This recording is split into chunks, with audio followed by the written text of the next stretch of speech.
میں اکثر و بیشتر یہ بات کہا کرتا ہوں کہ کبھی کوئی انسان فرش عزا پہ آئے، مجلس اہل بیت میں شریک ہو تو یہ نہ سوچے کہ ہم آئے ہیں، شکر ادا کرے کہ اسے منتخب کر لیا گیا، اس لیے کہ نہ تو عشق حسین بغیر انتخاب کے عطا کیا گیا، نہ تو ذکر حسین بغیر انتخاب کے ملا،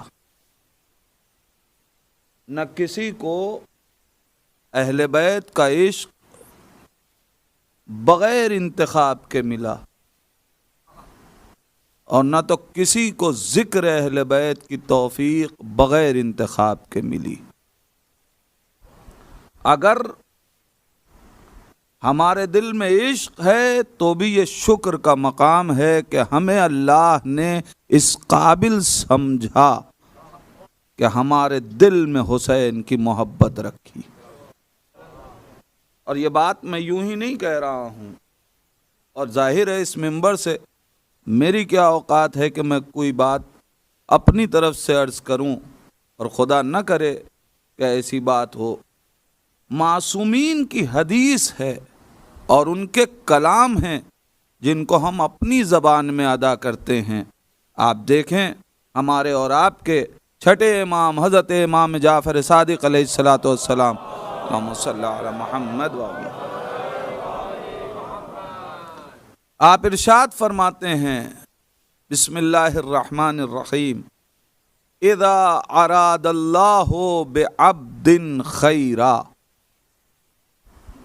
جب اللہ کسی بندے سے نیکی کا ارادہ کرتا ہے،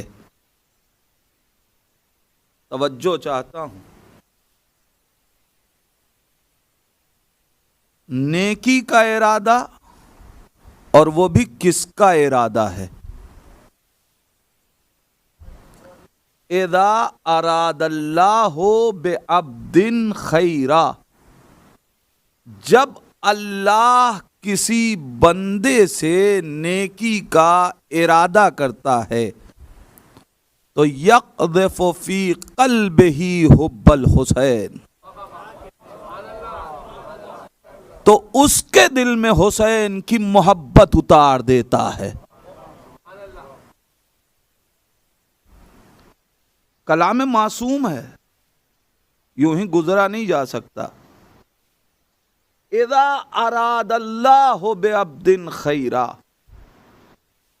جب اللہ کسی بندے سے نیکی کا ارادہ کرے، معصوم نے یہ نہیں کہا اذا اراد اللہ بمسلمین، اللہ جب کسی مسلمان سے اچھائی کا ارادہ کرے، یہ نہیں کہا کہ اذا اراد اللہ بالمؤمنین، جب اللہ مومنین سے اچھائی کا ارادہ کرے۔ کہا جا رہا ہے اذا اراد اللہ بعبد، جب کسی بندے سے، بات مسلمان کی نہیں ہو رہی ہے، بات مومن کی نہیں ہو رہی ہے، بلکہ جب کسی بندے سے نیکی کا ارادہ کرتا ہے تو اس کے دل میں عشق حسین اتارتا ہے۔ کیوں لفظ عبد رکھا گیا؟ یہ نہیں کہا جا رہا ہے کہ جب کسی مومن سے، جب کسی مسلم سے، شاید اس کی وجہ یہ ہو کہ بندہ ہندو بھی ہو سکتا ہے، بندہ مسلمان بھی ہو سکتا ہے، بندہ سکھ بھی ہو سکتا ہے، بندہ عیسائی بھی ہو سکتا ہے، معلوم یہ ہوا کہ کلمہ پڑھنے کے لیے، الوہیت کا اقرار کرنے کے لیے مسلمان ہونا شرط ہے، لیکن عشق حسین کے لیے اسلام شرط نہیں ہے، انسانیت شرط ہے۔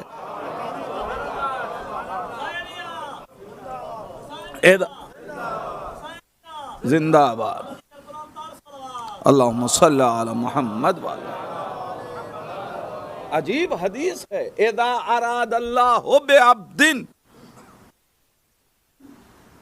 دو ہی صورت ہے، یا تو اس کو مقام عبدیت میں رکھیں کہ جب اللہ کسی بندے سے، یعنی جو مقام عبدیت پہ پہنچ گیا، عبدیت کون سا مقام ہے؟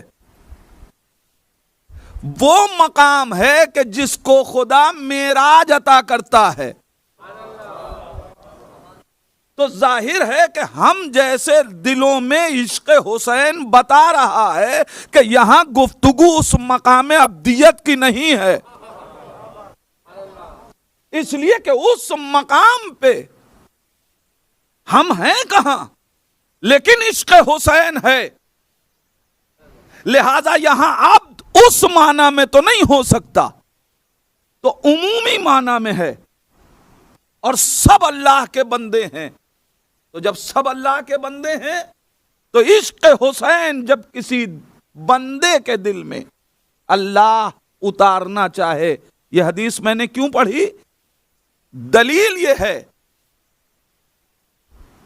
کہ عشق انتخابی ہے۔ جب اللہ کسی بندے سے نیکی کا ارادہ کرے، اچھا ذرا سا اور اس حدیث کو واضح کرنے کی کوشش کی جائے اپنے چھوٹے بھائیوں کے لیے، ہمارے بزرگ ہم سے بہتر جانتے ہیں۔ اذا اراد اللہ بعبد، جب اللہ کسی بندے سے اچھائی کا ارادہ کرے۔ میں آپ سے پوچھوں کہ آپ کسی سے نیکی کب کرتے ہیں؟ نیکی کا ارادہ کسی سے ہم اور آپ کب کرتے ہیں؟ جب اس سے راضی ہوں یا ناراض ہوں۔ دو صورت پھر بنتی ہے، کبھی کبھی نیکی اس لیے کی جاتی ہے کہ وہ ہم سے راضی ہو جائے، کسی کو راضی کرنے کے لیے نیکی کی جاتی ہے، اور یا کسی سے راضی ہو تو نیکی کی جاتی ہے۔ پہلی صورت یہاں تو نہیں ہو سکتی، اس لیے کہ اللہ کو کسی کو راضی کرنے کی کیا پڑی ہے؟ اگر کوئی اللہ سے ناراض ہے تو وہ خدا کا تھوڑی کچھ بگاڑ رہا ہے کہ اللہ اسے راضی کرے گا۔ تو یہاں وہ مرحلہ تو نہیں ہے کہ اللہ راضی کرنے کے لیے نیکی کر رہا ہے۔ تو اب دوسری صورت ہے، اس کا مطلب یہ ہوا کہ اللہ اس سے راضی ہے کہ جس کے دل میں عشق حسین اتار رہا ہے۔ تو اب مجھے ایک جملہ کہنے دیجئے، کوئی رضی اللہ ہو یا نہ ہو، حسینی اگر کوئی ہے تو وہ رضی اللہ ہے، اس لیے کہ اذا اراد اللہ بعبد خیرا، اللہ جب کسی سے نیکی کا ارادہ کرتا ہے تو اس کے دل میں عشق حسین اتار دیتا ہے۔